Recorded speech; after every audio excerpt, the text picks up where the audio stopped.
Alright, so I'm not going to waste any more time. Yeah, there's sound in the background because my window's open because it's 80 degrees and it's hot. So deal with it. Alright, so let me begin. I'm going to read real quick. Edom as a nation consisting of the descendants of Esau, twin brother of Jacob and son of Isaac and Rebekah, was located in the southeast of Judah, in a rugged mountainous region, which is now the southwestern part of the kingdom of Jordan. Edom is sometimes referred to as Esau in Malachi chapter 1 verse 3. It's referred to as Idumea in Isaiah chapter 34 verse 5, and Mount Seir in Ezekiel chapter 35 verse 3.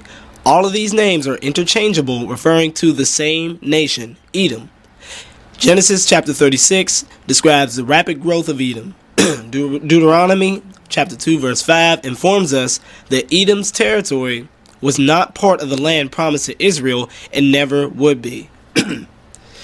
Meddle not with them, for I will not give you of their land, no, not so much as one breadth, because I have given Mount Seir unto Esau for a possession.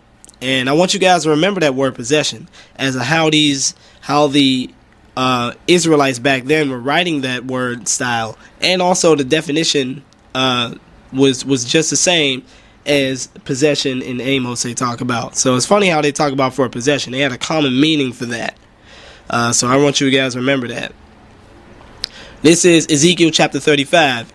Estimated date of writing is 593 to 570 BC. It says, moreover, the word of the Lord came to me, saying, Son of man, set your face against Mount Seir, and prophesy against it, and say to it, Thus saith the Lord, Behold, O Mount Seir, I am against you. I'll stretch out my hand against you. I'll make you most desolate. I will lay your cities to waste, and you shall be desolate. Then you shall know that I am the Lord. Because you have had ancient hatred, and have shed the blood of the children of Israel by the power of the word, by the power of the sword at the time of their calamity, when their calamity came to an end, there, as I live, says the Lord, I will prepare you for blood, and the blood shall pursue you, since you have not hated blood, therefore blood shall pursue you. Thus I will make Mount Seir most desolate, and cut off from it the one who leaves and the one who returns. And I will fill its mountains with the slain on your hills and in your valleys and in all your ravines. Those who are slain by the sword shall fall.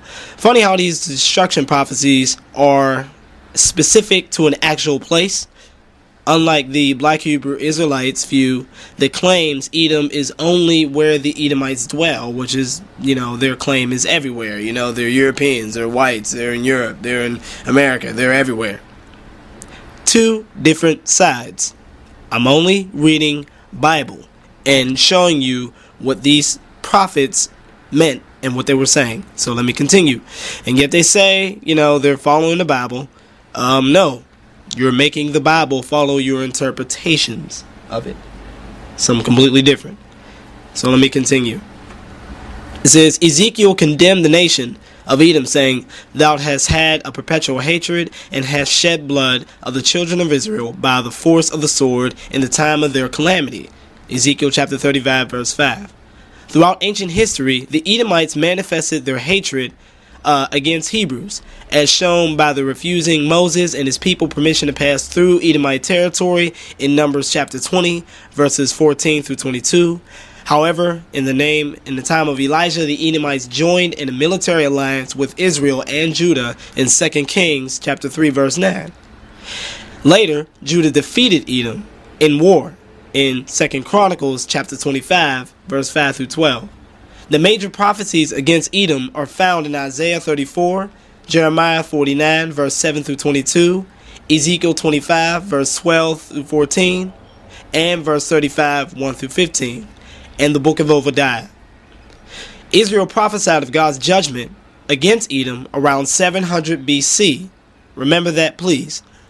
While Jeremiah, Ezekiel, and Obadiah all delivered their prophecies of impending doom upon Edom around the year 600 BC. It would make sense to look for the fulfillment of these prophecies against Edom in that general time period of history.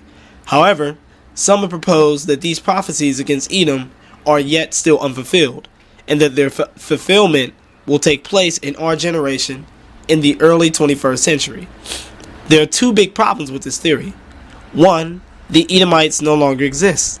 It is impossible to punish a people who have already disappeared from the face of the earth many centuries ago, thousands of years ago.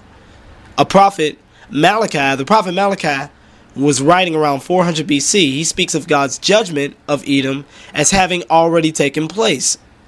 Now, once again, this ain't my words. These are Malachi's words. The people that actually around back then.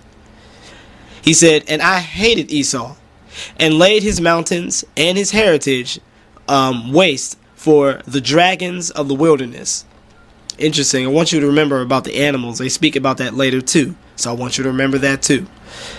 History records that the Edomites were ravaged by the Babylonian armies in the early 6th century BC.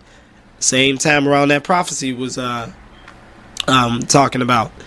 And the near end of the 6th century BC, the Nabateans also attacked the Edomites, driving them from their mountain fortress of Mount Seir unto Negev, the desert to the west. The history books tell us that Edom did okay for perhaps 100 years after their final warning from God's prophets. Then, during the 5th century BC, which is 400 to 499 BC, the Edomites were overwhelmed by other Arab groups. In turn, these groups were taken over by the Nabateans, who started living in the area sometime around 312 BC. By the way, the Nabateans, not the Edomites, are the people who cut the temples in the sandstone walls of Petra. So let me continue. The ancient prophecies against Edom were completely fulfilled, and there is no need to look for those prophecies to be fulfilled again today, especially since the Edomites no longer exist as an identifiable nation or ethnic group. Some say, are not Arabs the Edomites? And does not the curse of Esau rest upon modern Arabs?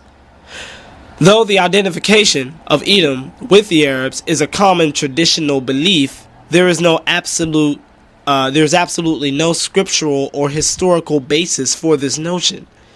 The Arabs are often mentioned in the Old Testament as a nation totally distinct from the Edomites. For instance, in the chronicler mentions Edom in 2 Chronicles chapter 8 verse 17, and Arabia in 2 Chronicles chapter 9 verse 14. The Edomites were not Arabs.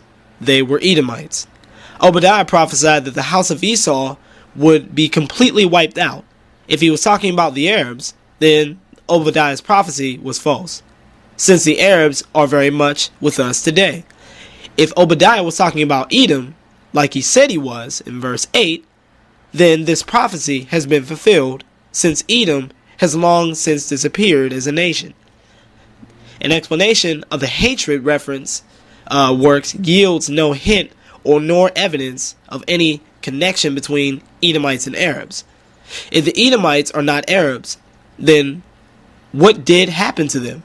We find the answer of that in the Antiquities of the Jews by the reliable ancient Jewish historian Josephus, writing of Jewish conquests in the 2nd century BC.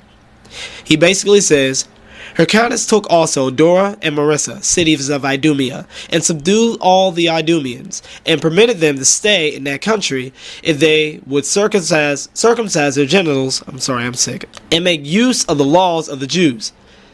And they were so desirous of living in the country of their forefathers that they submitted to the use of circumcision and the rest of the Jewish ways of living, at which time, therefore, this befell them that they were hereafter no other than Jews.